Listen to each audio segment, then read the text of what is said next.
Hey guys, welcome and welcome back. In today's video, I'm going to take you along with me on my 2-day market. I've never done a market this big before. It's actually my second market I've ever done. My first one was at the local library, much smaller. This one is at a fairgrounds and it has about 125 or more vendors at it. Yeah, I don't know. I've never done a market like this before. I feel like I'm pretty underprepared. It is 2 days long. I don't know what to expect from it at all. I feel like these 3 containers of product is not going to be enough. I also feel like maybe I won't sell anything and then I'll be stuck with these 3 containers of product. So I don't know. I guess we're gonna see how it all goes. I'm a pretty nervous person and I hope I can mask that at the market. Tonight anyway, I'm going to be able to set my booth up, which is the night before. So I'm going to go ahead and pack the car. I've already got all of my things organized and ready to go. And then later tonight, I'll try to get some footage of my booth after I set it up.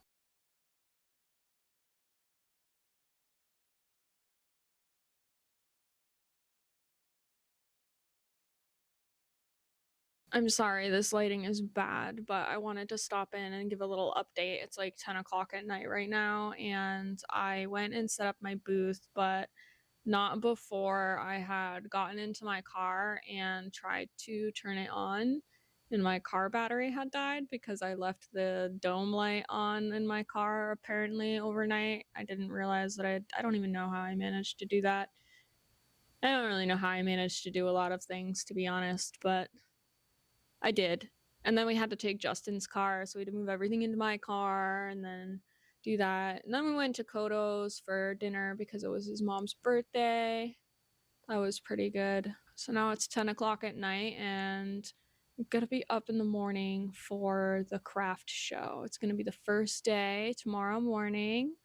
My friend is gonna come pick me up. We're gonna go get some coffee. She's gonna spend the days with me at the market, so I'll have somebody there with me, keeping me company and helping my anxiety, my social anxiety. Also, obviously, I did not film any of the setup. I was a little beside myself after my car wouldn't start, so I forgot to do that. Maybe next time I have a market, I will film the setup part of it. But it's fine because it was just a lot of me moving things around and getting frustrated, so you didn't need to see that. Anyway, I will see you guys at the market tomorrow. I can feel it in the air. It's getting colder, but yet so warm. Before we know it, it's Christmas Eve. Christmas Eve. This year, I'ma give me something special. It doesn't cost a dime, but it's precious. Hope Santa won't forget it, then I won't forgive him, no. Been thinking about you and me, another kind of chemistry. I got nothing on my Christmas list but you, but you. I love the snow and I love the scarves, the candles lighting the decade malls. But something's missing. I wonder what. This year, I'ma give me something special. It doesn't cost a dime. As you can tell, I wasn't able to get a ton of footage during the market. I did get a little bit of the breakdown, a little bit of me putting it in the car, a little bit of me organizing my table, but it was a little busy on the first day. My nerves were pretty high. I'm not very good at recording in public, so I was nervous about it. I got what I could. This was my first time, but I will say for my first time, it went swimmingly. I do want to start with showing you some things that I got from a few booths around me. I got a pair of earrings. These are wooden and they are so beautiful. I want to support my local artists, okay? I got these wooden daisy dangly earrings. I'm just making sure you guys can see this. This is some beautiful work. And this is morgan.grace.art. And if she has a website, I will link it below in case you guys like this and you want to maybe go check out her stuff. And then I got these clay fox earrings done by Wild Mountain Crafters. They do have a website. I will link it below. This is like pottery kind of stuff. These foxes are so cute. I was immediately drawn to them when I walked up to their booth. And then for a third item, I could not believe this guy was only $15. People need to price their stuff higher. I'm sorry. It's a sleepy penguin. And he has this like thing on the bottom here. So you just like put him on the shelf or like a staircase or like your front porch or something, you know? He's just a little sleepy guy. I don't have a front porch or anything like that, so I can't put him there. So he's going to be a shelf penguin. He's going to sleep on the shelf. I'm really excited. I love penguins. If you didn't know that, I love penguins. Back to the craft fair. It went well, like I said. I did make my booth fee back, so that was awesome. The items that I sold, I have a little notebook here. I kind of wrote it down. It was busier than I expected. So this is very hard to do, by the way. Writing down the things that you're selling as you're selling them. Not something for the week. Mostly I did sell Addy hats. I sold 15 or more Addy hats, mostly velvet Addy hats, and some baby stuff, but mostly child adult stuff. Notes. I wrote notes. I have to write notes, guys. I have to write notes because I have to make sure that I'm telling you all the things that I want to tell you. Because I forget things. The camera makes me nervous. One day I won't. I did write down the next time I want to bring more Addy knit hats with velvet because they sold more than my other Addy knit hats with the woolies that I used. Also pom-poms. A majority of the hats that I had left over had pom-poms. So had no pom-poms. I apologize. They didn't have pom-poms on them, so people really liked the pom-poms. I do like to have a variety so that you can have them without them. Next time though, I want to do removable pom-poms for next winter. That way there can be a little pom bar and then you can pick your pom or you can just not have a pom. And I won't have to go through the effort of putting the pom on and then you cutting it off when you get home or ruining the hat on accident. That's enough about pom-poms.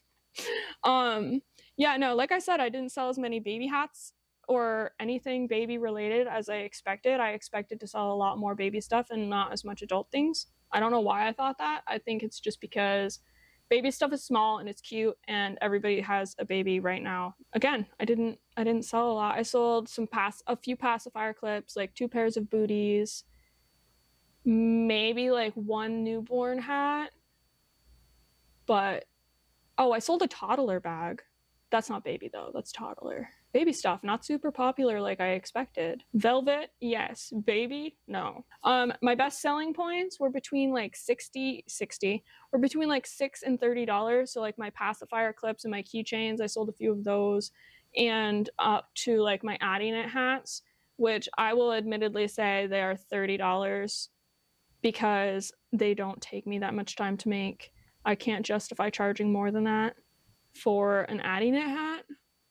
They're actually 28. I lied to you. But I did sell some of my higher ticket items, like I said. Like I sold a crochet poncho for an 18 to 24 month old. I sold some of the adult crocheted hats, which are on the higher end spectrum because they do take me a long time. I was selling some higher ticket things, don't get me wrong, but not as much as the $6 to $30 price range, which I think is where I want to try to make more things of that, you know? I do want to say that going to a craft fair and selling my things in person, my customers really did help make me feel validated. There were some things that I was nervous about that I thought people would think were weird or wasn't good enough, and I was wrong. I thought that my name was weird and that people weren't going to get it and that they were going to think I was weird because I haven't sold a ton on Etsy. I'm not really big on YouTube.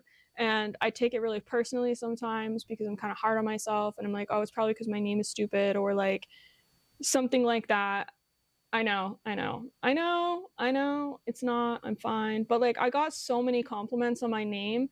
I had a customer come up to my table and he was just like, I saw your name and I had to come up to your table. I thought it was so cute. I thought it was so funny. And I was like, I'm so glad. I'm so glad somebody got it. It took me forever to come up with that name, to make sure that it wasn't on the other people's social medias, that I wasn't taken as a business, to match it all up. It took a long time and I was so nervous that people didn't like it. That was very nice. That was really reassuring. I'm glad I wrote this down or I would have forgotten to say it. A few people came up to my booth and they thought I was somebody else. They were like, oh, are you the same booth that was at this craft fair a few weeks ago? Or are you so-and-so? I think I bought something from you like last month or something. And I'm just standing there and I'm like, this is only my second craft fair ever. I've only ever done that little library craft fair that I never did a recap on. Went well, by the way. If you were watching any of those other videos, it did go well. I made my booth feedback plus plenty, and also the velvet hats were a big seller. I think the velvet thing is a big theme. Velvet. If you're gonna take anything from this entire video, if you can work with velvet, I recommend that you do it because people love the velvet. I don't understand. Besides the fact that it's just so buttery, soft. Oh, and if you can't work with velvet, find something equivalent to velvet that people just can't keep their hands off of because they buy it, they touch it, and then they buy it. I don't know. I'm sorry, but like it sucks to work with it, but people love it. And sometimes you just have to do things that your customers like and you don't like if you want to make them happy. And that's just how it is. That's just how it is. That's just the way it is. That's just the way it is. And I will see you next time.